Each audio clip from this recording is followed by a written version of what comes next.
সালমা চাচি ভজখুর বিন্দে কাকি আক্তার আলী বিশ্বাস ভোটে দাঁড়িয়েছে। দেশের কাজ করবে তাই কোমর বেঁধেছে, আক্তার আলী বিশ্বাস ভোটে দাঁড়িয়েছে। ও করিম চাচা সালমা চাচি, ও করিম চাচা সালমা চাচি ভজখুর বিন্দে কাকি, করিম চাচা সালমা চাচি ভজখুর বিন্দে কাকি আক্তার আলী বিশ্বাস ভোটে দাঁড়িয়েছে। দেশের কাজ করবে তাই কোমর বেঁধেছে, আক্তার আলী বিশ্বাস ভোটে দাঁড়িয়েছে। তোমরা ভোট দিলে ভাইজান জিতে যাবে, তোমরা ভোট দিলে ভাইজান জিতে যাবে, গ্রামে গঞ্জে কল বসাবে। ভোট দিলে ভাইজান জিতে যাবে, গ্রামে গঞ্জে কল বসাবে। রাস্তায় পিচ ছড়িয়ে দেবে, দুই ধারে গাছ লাগিয়ে দেবে। ভোট দিলে ভাইজান জিতে যাবে, গ্রামে গঞ্জে কল বসাবে। রাস্তায় পিচ ছড়িয়ে দেবে, দুই ধারে গাছ লাগিয়ে দেবে। সুখে দুঃখে থাকবে পাশে, সুখে দুঃখে থাকবে পাশে। আক্তার আলী বিশ্বাস কথা দিয়েছে, আক্তার আলী বিশ্বাস ভোটে দাঁড়িয়েছে। দেশের কাজ করবে তাই কোমর বেঁধেছে, আক্তার আলী বিশ্বাস ভোটে দাঁড়িয়েছে। ও করিম চাচা সালমা চাচি, ও করিম চাচা সালমা চাচি ভজখুর বিন্দে কাকি, করিম চাচা সালমা চাচি ভজখুর বিন্দে কাকি আক্তার আলী বিশ্বাস ভোটে দাঁড়িয়েছে। দেশের কাজ করবে তাই কোমর বেঁধেছে, আক্তার আলী বিশ্বাস ভোটে দাঁড়িয়েছে। আক্তার আলী বিশ্বাস ভোটে দাঁড়িয়েছে, আক্তার আলী বিশ্বাস ভোটে দাঁড়িয়েছে। আগামী 1 জুন ভোট। ইতিপূর্বে আমরা বসিরহাট কেন্দ্র থেকে 17 বার সংসদ দিল্লি পাঠিয়েছি। এবারে অষ্টাদশ নির্বাচন। এই নির্বাচনে টিএমসির প্রার্থী রয়েছে, বিজেপির প্রার্থী রয়েছে, আমাদের আইএসএফের প্রার্থী আক্তার সাহেবও রয়েছেন। এই ভোট দিল্লির ভোট। আপনাকে খুব ভাবনা চিন্তা করেই ভোট দিতে হবে, কারণ এবারের এই ভোট সংবিধান রক্ষার ভোট, এই ভোট গণতন্ত্র রক্ষার ভোট, এই ভোট অস্তিত্ব রক্ষার ভোট। যদি আমরা আগামী 1 তারিখ সঠিক সিদ্ধান্ত নিতে ভুল করি, তাহলে আমাদেরকে আগামী দিনে ভারতবর্ষে আমরা সুরক্ষিত থাকবো কিনা, আমাদের অস্তিত্ব বজায় থাকবে কিনা, সংবিধান সুরক্ষিত থাকবে কিনা, সেটা নির্ভর করছে এই আগামী 1 তারিখের ভোট। কাজেই খুব হুঁশিয়ার হয়ে আপনাকে আপনার মূল্যবান ভোটটি সঠিক জায়গায় প্রয়োগ করতে হবে। আপনি ভাববেন যদি আমি টিএমসিকে ভোট দিই সমস্যা কোথায়? সমস্যা অবশ্যই আছে। টিএমসি আর বিজেপি দুটি এপিট ওপিট, টাকার এপিট ওপিট বীজে মূল। দিদি মোদি ভীষণ দোস্তি, দিদি আর মোদিতে কোনো ফারাক নেই। কাজেই আপনার মূল্যবান ভোট আপনি যদি 1 তারিখে টিএমসিকে প্রদান করেন, তাহলে সেটা পরোক্ষে বিজেপিকে প্রদান করা হবে। কাজেই আপনি নিজের ভোটটা, মূল্যবান ভোটটা তৃণমূল নামক কীটনাশককে দিয়ে নিজের এলাকার, নিজের জীবনের, সংবিধানের, গণতন্ত্রের গলা টিপে হত্যা করবেন।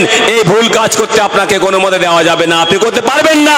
কাজে আগামী 1 তারিখ আইএসএফ মনোনীত প্রার্থী আখতার রহমানকে খাম চিহ্নে ভোট দিয়ে দিল্লি পাঠাতে হবে। এটা আপনার মহান দায়িত্ব। তৃণমূল, আমরা দেখলাম দিল্লির যিনি বাদশাহ নরেন্দ্র মোদী বলছেন হিন্দু খতরে মে হ্যায়, আর আমাদের রাজ্যের মুখ্যমন্ত্রী বলছেন মুসলমান খতরে মে হ্যায়। আমরা দিন শেষে দেখলাম না হিন্দু খাতরা থেকে উত্তীর্ণ হয়েছে, না মুসলমান খাতরা থেকে বেরিয়ে আসছে। সবাইকে আমাদের 900 টাকা দিয়ে, 1000 টাকা দিয়ে গ্যাস কিনতে হচ্ছে। আমরা দেখলাম দিল্লির বাদশাহ বলেছিলেন মোদী আমি 2 কোটি চাকরি দেব, 15 লক্ষ টাকা করে প্রত্যেক গরিব মহিলার অ্যাকাউন্টে পৌঁছাবো। আদৌ 2 কোটি চাকরি হয়নি, বরং আমাদের দেশের প্রচুর ছেলের, প্রতি মানুষের চাকরি চলে গেছে, আর কালো টাকা দেশে ফিরে আসেনি। মোদী বললেন সবকা সাথ সবকা বিকাশ সবকা বিশ্বাস। আমরা দেখলাম সবকা সাথ সবকা বিকাশ সম্পূর্ণ জুমলা। বিকাশ হয়েছে আদানি আম্বানির, বিনাশ হয়েছে দেশের সংখ্যালঘু মুসলমানদের, আদিবাসীদের, দলিতদের। কাজেই এই দিল্লির বাদশা মোদীকে পরাস্ত করতে আগামী 1 তারিখ আখতার রহমান বিশ্বাসকে খাম চিহ্নে ভোট দিয়ে আপনাকে দিল্লি পাঠাতে হবে। এই জন্য দিল্লি পাঠাতে হবে বসিরহাটের সন্দেশখালীর এই তৃণমূল গুন্ডাদের অত্যাচার থেকে সন্দেশখালীর মায়েদের, খালাদের, বোনদের, বেটিদের সুরক্ষা করার মহান দায়িত্ব আপনার। আপনাকে এই শাহজাহানদের কাছ থেকে, শিবু হাজরার কাছ থেকে, উত্তম নসরুলের কাছ থেকে এই বসিরহাটগঞ্জের মায়েদের সম্মান সম্ভ্রম রক্ষার মহান দায়িত্ব নিয়ে খাম চিহ্নে ভোট দিয়ে বসিরহাটকে নিরাপদ রাখার দায়িত্বব্রত পালন করতে হবে। দিদিমণি বলছেন আমি 67 খানা প্রজেক্ট চালাই, 67 খানা প্রজেক্ট রয়েছে, আমার প্রকল্প রয়েছে, আমি খতম হব না। মহাভারত খতম হবে, রামায়ণ খতম হবে, পুরাণ খতম হবে, আর বলছেন মারাত্মক কথা, কোরআন খতম হবে। নওজুবিল্লাহ। বসিরহাটের ঈমানদীপ্ত মুসলমান ভাইদের বলতে চাই, কিয়ামত পর্যন্ত কোরআন অক্ষত থাকবে, কোরআন শাশ্বত, কোরআন চিরন্তন। মমতা বন্দ্যোপাধ্যায় তুমি খতম হয়ে যাবে, টিএমসি বঙ্গোপসাগর ছুঁড়ে ফেলে দেবো, কোরআন খতম হবে না। কাজেই আপনার কোরআন অপমানের জন্য আগামী 1 তারিখ আপনাকে টিএমসি কে ছুঁড়ে ফেলতে আখতার ভাইকে খাম চিহ্নে ভোট দিতে হবে। টিএমসির ফুচকি নেত্রী জনৈক হালদার যাদবপুরের প্রার্থীর সমর্থনে বলছে, কি বলছে? যাদবপুরের প্রার্থী ওই ফুচকা ছোড়া নাকি আল্লাহর অংশ। নওজুবিল্লাহ। একজন মুসলমান এই কথা বরদাস্ত করতে পারে? যদি না পারেন আগামী 1 তারিখ এর প্রতিশোধ নেওয়ার জন্য খাম চিহ্নে ভোট দিতে হবে আপনাকে। দিবেন তো? এরই জন্যে সুদূর 350 কিলোমিটার দূর থেকে, মালদা থেকে, উত্তরবঙ্গের পিছিয়ে পড়া জেলা থেকে আমি আপনাদের এখানে এসেছি।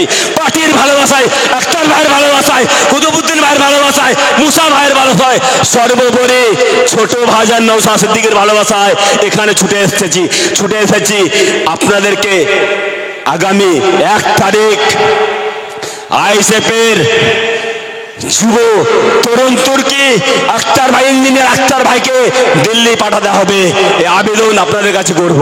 আমরা দেখলাম রাজ্যে কয়লা চোর, গরু চোর, শিক্ষা চোর, চাকরি চোর, রেশন চোর, চাল চোর, ডাল চোর, এই চোর ভাইপো বড় বড় লেকচার মারছে। আজকে পশ্চিমবঙ্গের একজন 30 থেকে 40 কিলো ওজনের পাতলা দুগলা ছেলে, যার নাম নওশাদ সিদ্দিকী, এই লিখে খিস্টে পাতলা ছেলেকে দেখে রাজ্যের মুখ্যমন্ত্রী ভীষণ ভয় পাচ্ছে। কারণ ভাইজান ভাগিদারির কথা বলছেন, সমাজ বদলের কথা বলছেন, সৌজন্যের কথা বলছেন। পশ্চিমবাংলার বুক থেকে, বসিরহাটের বুক থেকে মস্তানি, গুন্ডাগিরি, দুর্নীতি, রক্তপাতহীন রাজনীতির কথা বলছেন। তাই ভাইজানের উপরে তো রাগ।